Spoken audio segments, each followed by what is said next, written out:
Good morning students. B.Ed first year का जो हमारा पेपर है, फर्स्ट पेपर बाल्यावस्था एवं वृद्धि विकास यानी कि चाइल्डहुड एंड ग्रोइंग अप विषय के अंतर्गत हम अब तक व्यक्तिगत भिन्नता हमारी जो यूनिट थी हम उसमें चल रहे थे। उसके आधार पर हमने अब वंचित वर्ग को देखा था कि व्यक्तिगत भिन्नताओं के लिए एक वंचित वर्ग भी एक उत्तरदायी होता है। अब ये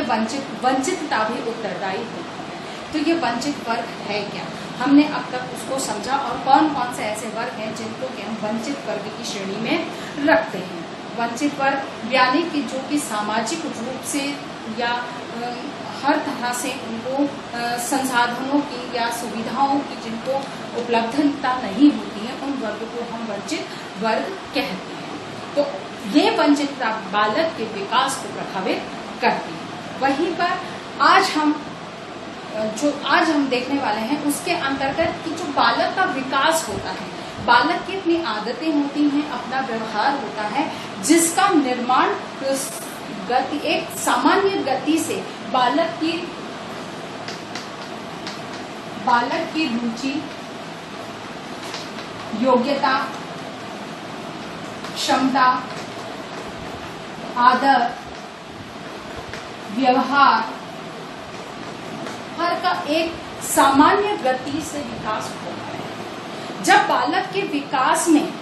क्योंकि इस गति के अंतर बालक क्या आदत अपना प्रदर्शित कर रहा है या कौन सी आदत को अपना रहा है, क्या व्यवहार प्रदर्शित कर रहा है, कि आप जब कोई कार्य कर रहा है बालक तो या आप कुछ कह रहे हैं तो उसका एक व्यवहार प्रदर्शित होता रहता है। तो इसके पीछे कारण क्या है, यानी कि बालक को समझना अनिवार्य है। उसकी आदत, योग्यता, रुचि, क्षमता आदि का अगर हम विकास करना चाहते हैं तो हमें बालक को उसकी आदतों, उसके व्यवहारों आदि सभी चीजों को देखते हुए हमें बालक को समझना होगा। अगर हम बालक को नहीं समझ पाते हैं तो बालक का एक सामान्य गति से जो विकास होता है उसे हम सामान्य नहीं बना सकते हैं या नहीं बनाए रख सकते हैं, उसमें अवरोध उत्पन्न होते हैं। तो अर्थात कि बालक को समझना और उसके किसी के व्यवहार के पीछे, उसकी किसी आदत के पीछे आखिर कारण क्या है। तो यानी कि जब बालक के विकास में बहुत सारी ऐसी चीजें होती हैं जो इसके आदतों का निर्माण में कारण बनती है, व्यवहार में कारण बनती है, उसकी योग्यता, रुचि, क्षमताओं को स्वरूप प्रदान करने में वो एक अपना व्यवहार प्रदर्शित करता है, जिसकी वजह से उसके जो विकास है या तो वो सामान्य गति से आगे बढ़ता है या अवरोध होता है। तो यहाँ पर एक शिक्षक होने के नाते हमें ये समझना अनिवार्य है कि ऐसे कौन कौन से क्षेत्र हैं जो बालक के विकास में एक बहुत बड़ा प्रभाव डालते हैं। तो आज जो हमारा है प्रकरण वो है पलायन। पलायन का अर्थ यहाँ पर यह है कि एक स्थान से दूसरे स्थान पर जाने को यहाँ पर पलायन के रूप में परिभाषित किया गया है। पारिवारिक सदस्यों के द्वारा, माता पिता के द्वारा, चाहे रोजगार की तलाश में हो, चाहे प्राकृतिक आपदाओं के कारण हो, एक स्थान से दूसरे स्थान पर जाना ही पलायन कहलाता है। तो पलायन जब किया जाता है तो ये पलायन निश्चित रूप से बालक के विकास को प्रभावित करता है और ये उसके विकास पे किस तरह का उसका प्रभाव उस पर डालता है। क्योंकि हम ये देखते हैं कि बालक के व्यवहार पर, बालक के विकास के ऊपर एक जो प्रभाव पड़ता है पलायन की वजह से, तो वो प्रभाव किस तरह से बालक को प्रभावित करता है और उसकी वजह से उसकी गति किस तरह से विकास की गति को प्रभावित करता है या उसको रोकता है। उसमें सबसे पहला कारण है सामाजिक कारण।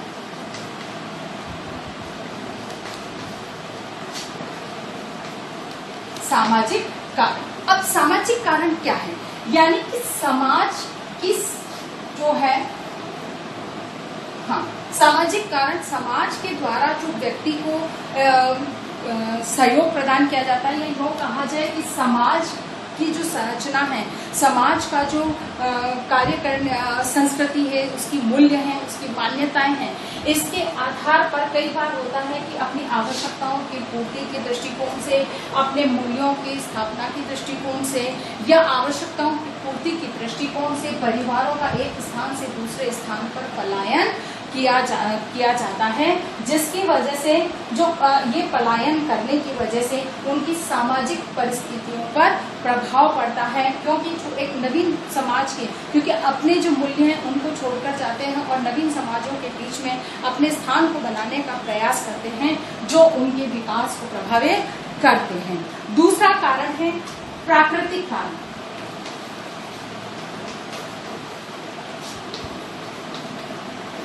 जहां प्राकृतिक कारण की बात आती है कि प्राकृतिक कारण जो प्राकृतिक आपदाएं हैं, उसकी वजह से व्यक्ति पलायन करके गया, या कोई ऐसी आवश्यकता थी उसकी पूर्ति के लिए कि भाई वहां पे साधन अधिक उपलब्ध हैं, इस दृष्टिकोण से वो एक स्थान से दूसरे स्थान को छोड़कर चले जाते हैं, जो उनके विकास को प्रभावित करता है। क्योंकि आप जैसे राजस्थान का रहने वाला व्यक्ति है, जो राजस्थान में रह रहा है, वो अन्य देश पर जैसे हिमाचल की तरफ चला गया, यानी कि गर्म प्रदेश से लेकर ठंडे प्रदेश में वो माइग्रेट होकर जाता है, तो वहां पर प्राकृतिक जो वातावरण है उसके साथ में समायोजन करना उसके लिए बड़ी समस्या उत्पन्न कर देता है, और यही कारण है कि बालक के विकास को ये पलायन जो है वो प्रभावित करता है। उसके बाद में है जनांगीकी।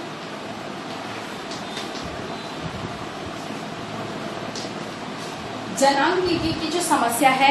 वो भी यहाँ पर बालक के विकास को प्रभावित करती है, क्योंकि व्यक्ति एक घनी आबादी से निकलकर, यानी कि घनी आबादी वाले क्षेत्र में वो रह रहा है, यहाँ से चूंकि वहाँ बहुत घनी आबादी है, इसलिए वहाँ पर साधनों का अभाव है, संसाधन कम मात्रा में उपलब्ध होते हैं, ऐसे में वो इस घनी आबादी को छोड़कर और जहाँ पर कम आबादी है उन क्षेत्रों में वो पलायन कर जाता है, वो वहां से चला जाता है, जिसकी वजह से एक जो ये जनांगी के दृष्टिकोण से जो इनका पलायन होता है या माइग्रेशन होता है, ये भी बालक के विकास को प्रभावित करता है। अगली बात आती है आर्थिक कारण। आर्थिक कारण यानी कि आर्थिक अर्थव्यवस्था, यानी कि व्यक्ति को अपने साधन जुटाना, बेरोजगारी की समस्या से निपटना आदि की दृष्टिकोण से वो एक स्थान से दूसरे स्थान पर पलायन करके जाता है, और वहां पर उसे किस प्रकार के संसाधन उपलब्ध होते हैं, क्या है, उसकी वजह से भी बालक का विकास प्रभावित होता है। और फिर बाद में है बेरोजगारी। रोजगार के दृष्टिकोण से वो एक स्थान से दूसरे स्थान पर जाता है, वहां पर उसे रोजगार किस तरह का वो चाहता है वैसा मिला नहीं मिला, वो किस प्रकार का रोजगार उसे उपलब्ध हो पाता है, ये भी उसके लिए एक समस्या का कारण पड़ता है, जो कि पलायन की वजह से बालक के ऊपर प्रभाव डालता है, जो बालक को प्रभावित करता है उसकी सामान्य गति से, क्योंकि वो एक निश्चित वातावरण में पलकर बड़ा हो रहा है और उसकी जगह को दूसरे स्थान पर जाता है, तो वहाँ का वातावरण, वहाँ की सामाजिक परिस्थितियां सब भिन्न होती हैं, जिसकी वजह से बालक को उससे फिर समायोजन करना होता है। तो यहाँ पर शिक्षक को उसके इन पलायनवादिता के इन प्रभावों को समझना अनिवार्य होगा। उसके लिए उन्हें इसको समझना एक अध्यापक के लिए बहुत जरूरी होता है। उसके बाद में इस पलायन से उत्पन्न होने वाली समस्याएं, निश्चित है कि वो एक स्थान से अपने मूल स्थान से माइग्रेट होकर दूसरे स्थान पर जा रहा है, अन्य स्थान पर जा रहा है, तो निश्चित है कि वहां पर उसे बहुत सारी समस्याओं का सामना करना पड़ेगा, या उन समस्याओं का सामना उसे करना ही होगा, जिसकी वजह से, क्योंकि वो एक उस स्थान विशेष से, जैसे कि भाषा के दृष्टिकोण से देखा जाए तो राजस्थान का बालक अगर वो अन्य स्थान पर किसी अन्य देश प्रदेश में जाता है, जैसे उड़ीसा में गया तो वहां पे उड़िया भाषा का उपयोग किया जाता है, तो वो उसे भाषा नहीं आती। तो यहाँ इस तरह से उसे भाषात्मक समस्या का सामना करना पड़ता है। तो इसी दृष्टिकोण से देखा जाए तो जो पलायन की जो प्रवृत्ति है उसकी वजह से बालकों में बहुत सारी समस्याओं का सामना करना पड़ता है। सबसे पहली है आवासीय समस्या। आवासीय समस्या, क्योंकि यहाँ से जब अपने घर, अपने परिवार, अपने स्थान को व्यक्ति छोड़कर जाता है, अन्य देश, अन्य प्रदेशों में जाता है, तो वहां जाकर उसे एक नया घर ढूंढना होता है। उसको अपनी सुविधाओं के अनुसार, उसको जो भी सुविधाएं वो चाहता है उसके अनुकूल वो एक नवीन घर को ढूंढने का प्रयास करता है, एक स्थायी निवास को प्रयास करता है। यानी कि वो ये चाहता है कि मैं 4 साल 5 साल जितने वर्ष में उस स्थान पर रह रहा हूँ, मुझे एक निश्चित सुनिश्चित आवास की व्यवस्था उपलब्ध हो सके। और ये समस्या माइग्रेशन करके या पलायन करके लोग जो चाहते हैं उनको बहुत सामना करना पड़ता है, क्योंकि वो जो आवास उनको प्राप्त होता है वो कई बार 1 साल में खाली करा देते हैं, या वो आवास उनको सूट नहीं करता है घर। तो ऐसे में उन्हें आवास की जो समस्या है उसका सामना उन्हें करना पड़ता है। उसके बाद में आता है अशिक्षा। दूसरा है अशिक्षा, क्योंकि एक स्थान से दूसरे स्थान पर जब पलायन करता है तो शिक्षा की व्यवस्था भी उनकी प्रभावित होती है, क्योंकि पहले तो माता पिता अधिकांशतः जो माइग्रेशन होता है वो अशिक्षित वर्गों में अधिक होता है। तो यहाँ पर उनकी जो अशिक्षा है, माता पिता की अशिक्षा है, वो बालक शिक्षा के प्रति उदासीन होते हैं, उनके प्रति उनको शिक्षा का महत्व का पता नहीं होता है। तो वो बालक की शिक्षा में अपना सहयोग नहीं दे पाते हैं। वो अपने बालक के साथ में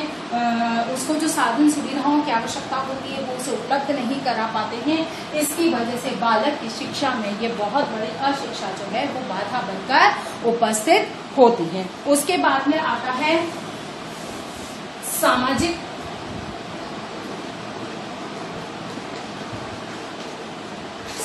संबंध, यानी कि यहाँ पर सामाजिक संबंधों को लेकर की समस्या उत्पन्न होती है, क्योंकि अपने क्षेत्र को व्यक्ति जो छोड़कर जाता है, अब यहाँ पर जो पलायन करता है उसके पीछे कई कारण होते हैं। जब वो अपने क्षेत्र को छोड़कर अन्य क्षेत्रों में जाता है तो वहां पर वो किसी से घनिष्ठता की अपेक्षा रखता है कि किसी से उसके घनिष्ठ संबंध स्थापित हो, जो उसे वहां पर प्राप्त नहीं होते हैं। क्योंकि अनजान क्षेत्र में जब वो चाहता है, अनजान क्षेत्र में जाकर और वो किसी से मित्रता स्थापित करता है तो वो संबंध केवल मित्रवत ही हो पाते हैं, या जिसको हम कहें कि एक औपचारिक संबंध ही हो पाते हैं। इन संबंधों में घनिष्ठता नहीं आ पाती है, जिससे कि सामाजिक बिखराव, जिसको हम कहते हैं कि यहाँ संबंध को हम बिखराव भी कह सकते हैं, ये संबंध की अपेक्षा बिखराव उत्पन्न होने लगता है। यानी कि सामाजिक संबंध जो है उसमें बिखराव आने लगता है, क्योंकि ये संबंध में जो घनिष्ठता आनी चाहिए वो घनिष्ठता नहीं आ पाती है। और उसकी वजह से एक जो यहाँ पर बालक में तनाव उत्पन्न होता है, उदासीनता आने लगती है, जो बालक के विकास में या उनके लिए बहुत बड़ी समस्या का सामना उन्हें करना पड़ता है। अगली बात आती है जन सुविधाओं का अभाव।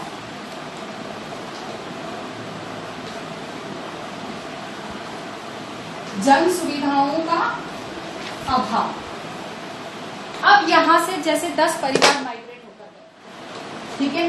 एक परिवार में 4 सदस्य मानकर चलो तो आप 40 लोग एक स्थान से दूसरे स्थान पर गए। अब यहाँ पर जो इनका राशन पानी जितनी भी सुविधाएं थी वो यहाँ इनके लिए उपलब्ध थी, लेकिन यहाँ से ये इस नए क्षेत्र में गए, यहाँ पर इनके लिए वो साधन सुविधाएं कम पड़ने लगती हैं, क्योंकि वहां पे जनसंख्या का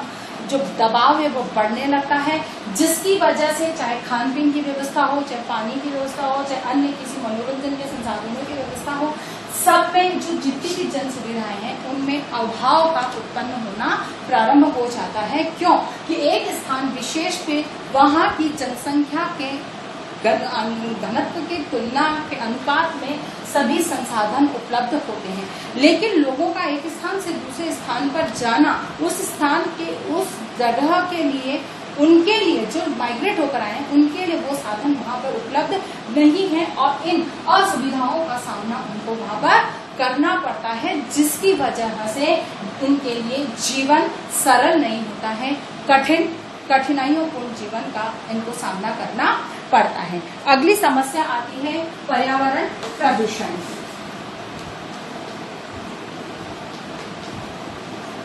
पर्यावरण प्रदूषण, ठीक है। अगली बात जो हमारी आती है वो पर्यावरण प्रदूषण की आती है कि पर्यावरण जितना भी है जो हम, और ये पर्यावरण प्रदूषण की समस्या से हम सब जूझ रहे हैं और शायद इस समय जिस वैश्विक महामारी का सामना हम कर रहे हैं वो एक प्रदूषण का कारण भी हो सकता है, प्रदूषण की वजह से भी एक कारण इसका बन सकता है। लेकिन ये प्रदूषण जो पर्यावरणीय प्रदूषण है, एक स्थान पर जो प्रदूषित व्यवस्थाएं हैं, प्रदूषण का वातावरण है, उसको छोड़कर हम दूसरे स्थान पर जाते हैं कि यहाँ पर, तो वहां पर जैसे जैसे जनसंख्या का घनत्व बढ़ने लगता है वैसे वैसे प्रदूषण का वातावरण, वहां पे भी वातावरण प्रदूषित होने लगता है। उसके बाद में पर्यावरणीय प्रदूषण के कारण वहां पे मतलब जो एक आवश्यक नहीं है, जैसे गांवों से शहरों की ओर जाते हैं तो निश्चित है कि वहां पर वायु प्रदूषण, जल प्रदूषण, ध्वनि प्रदूषण सबका सामना उनको करना पड़ता है, जो कि एक प्रदूषण को उत्पन्न होने की वजह से भी इनको बहुत सारी समस्याओं का सामना करना पड़ता है। अगली बात है प्रदूषित भोजन, क्योंकि एक स्थान पर जहां आप रह रहे हैं उस स्थान पर आप शुद्ध भोजन को प्राप्त कर रहे हैं, एक अपनी, क्योंकि आपको हर चीज के बारे में अच्छे से पता होता है, आप माइग्रेट होकर अन्य स्थानों पर जाते हैं, अब वहां पर आपके रहने की क्या व्यवस्था है क्या नहीं है इसका आपको कोई अव्यवस्थित अवस्था के अंदर आप जाते हैं, वहां पर आपके कोई सामाजिक संबंध नहीं होते हैं, वहां सामाजिक बिखराव की स्थिति का सामना आपको करना पड़ता है, फिर जन सुविधाओं का आपको विशेष जानकारी नहीं होती है, प्रदूषित वातावरण होता है, ऐसे में आपकी भोजन की जो सुविधाएं हैं वो भी आपके लिए जुटाना मुश्किल होता है और प्रदूषित भोजन की जो समस्या है उसका सामना भी आपको करना पड़ता है। इसीलिए पलायन के अंतर्गत माध्यम से या पलायन करने वाले जो व्यक्ति हैं वो निश्चित है कि एक स्थान से दूसरे स्थान पर साधन सुविधाओं को जुटाने के लिए या जीवन को सरल बनाने के उद्देश्य से पलायन करते हैं, लेकिन वहां पे उन्हें बहुत सारी समस्याओं का सामना करना पड़ता है। और अंतिम जो है वो है प्राकृतिक आपदा।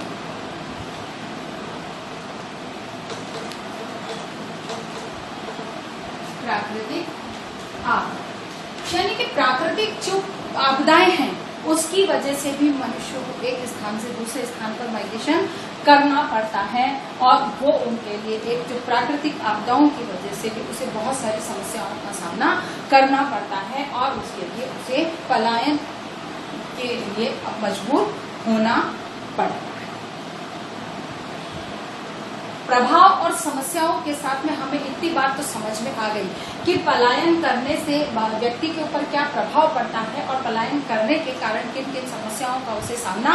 करना पड़ता है। इसके साथ ही अब हम देखेंगे कि इस पलायन का बालक के बचपन पर क्या प्रभाव पड़ता है, क्योंकि एक छोटे बालक के लिए बार बार एक स्थान से दूसरे स्थान पर जाना, वहाँ के वातावरण में अपने आप को एडजस्ट करना, वहाँ के लोगों के साथ समायोजन करना, वहाँ की भाषा के साथ, वहाँ के प्राकृतिक वातावरण के साथ में समायोजन करना, तो उसके विकास पे ये सारी चीजें बहुत अधिक प्रभाव डालती हैं। तो सबसे पहला जो प्रभाव आता है वो शारीरिक विकास, क्योंकि एक अपने वातावरण के बीच में जब बालक रहता है तो उसमें एक आत्मविश्वास अलग होता है, एक उसमें स्वतंत्रता एक अलग होती है, लेकिन जब एक नए स्थान के ऊपर जाता है तो वहाँ की परिस्थितियाँ, वहाँ का वातावरण, जो पर्यावरणीय वातावरण है वो भी एक, चूंकि वो एक अलग वातावरण से निकल के दूसरे वातावरण में जा रहा है, यानी कि क्लाइमेट वहाँ का एक अलग है, यहाँ का क्लाइमेट अलग है। अब उसके लिए उसे उसकी शारीरिक क्षमताओं को उस क्लाइमेट के अकॉर्डिंग, उस पर्यावरण के अकॉर्डिंग खुद को एडजस्ट करना होता है। तो ऐसे में भी बालक की जो केवल एक क्लाइमेटिकली एडजस्टमेंट, तो ये तो एक एग्जाम्पल दिया है, उदाहरण है, लेकिन बालक के हर तरह से, चाहे वहाँ क्योंकि उसके भाषात्मक समस्या उसको सामना करना पड़ता है, यानी कि भाषा की, उसको वहाँ की भाषा नहीं आती है, मित्रता की समस्या होती है क्योंकि उस समय उसके पास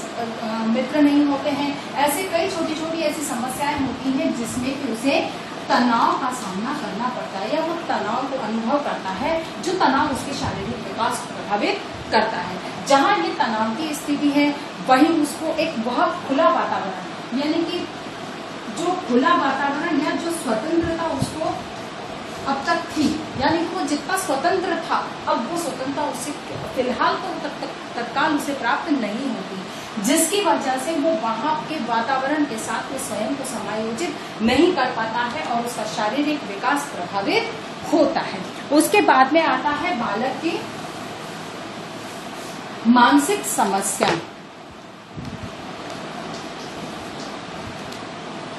मानसिक समस्या यानी कि यहाँ पर बालक के मानसिक विकास भी प्रभावित होता है, क्योंकि बालक के जो मानसिक विकास है, क्योंकि यहाँ उस जो अब एक निश्चित जिस वातावरण के साथ वो समायोजित हो चुका है, उस वातावरण को छोड़कर जब वो दूसरे वातावरण पर जाता है तो उसमें उसको एक विकास, जो इसका मानसिक विकास है, ये अवरुद्ध होता है, यानी कि उसे उस गति से जो विकास उसका होना चाहिए वो उसका विकास नहीं हो पाता है, क्योंकि यहाँ पर उसे हर प्रकार की सुविधाएं तत्काल उसके पास उपलब्ध नहीं होती हैं। साल 2 साल 3 साल रहते रहते वो जब उन सुविधाओं से परिचित होता है, जुटाने लायक हो पाता है, इतने में उनका एक स्थान से फिर दूसरे स्थान पर जाने की स्थिति उत्पन्न होने लगती है, जिसकी वजह से एक मानसिक विकास के लिए जिस वातावरण की आवश्यकता है वो वातावरण बालक को नहीं मिल पाता है, जो उसके विकास के लिए एक बाधा या उसके बालक के जो उसके बचपन के जो विकास है या बालक का जो विकास है उसको प्रभावित करता है या उसमें बाधा उपस्थित करता है। अगला है दरिद्रता या गरीबी।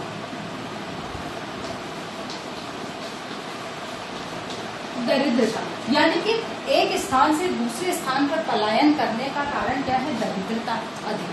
क्योंकि यानी कि निर्धन परिवारों से अधिक माइग्रेशन होता है या एक स्थान से दूसरे स्थान पर अधिक लोगों का आना जाना मतलब पलायन होता है, जिसकी वजह से साधनों की कमी होती है।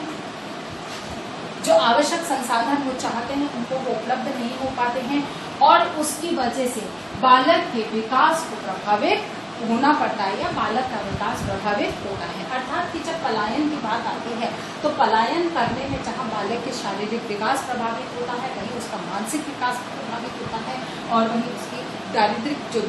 अवस्थाएं हैं उसकी वजह से जो उसके ऊपर प्रभाव पड़ता है, उसका जो नकारात्मक प्रभाव पड़ता है, जिसको कि हम संसाधनों को इसके इस तरह से भी कह सकते हैं कि नकारात्मक, जो नकारात्मक प्रभाव पड़ता है वो बालक के संपूर्ण विकास को प्रभावित करता है, अवरोध उत्पन्न करता है। अतः शिक्षक को इन समस्याओं को समझना बहुत अनिवार्य है। अगर शिक्षक ये नहीं समझ पाएगा तो ये मानकर चलिए कि वो बालक के विकास को सहयोग प्रदान नहीं कर सकेगा। आशा करती हूँ कि मेरी ये बात आपको समझ में आई होगी। इस आधार पर आपको आज एक प्रश्न हल करना है कि पलायन की समस्या और उसका बालकों के पर पड़ने वाले प्रभावों को स्पष्ट कीजिए। इस प्रश्न को आपको हल करना है। धन्यवाद।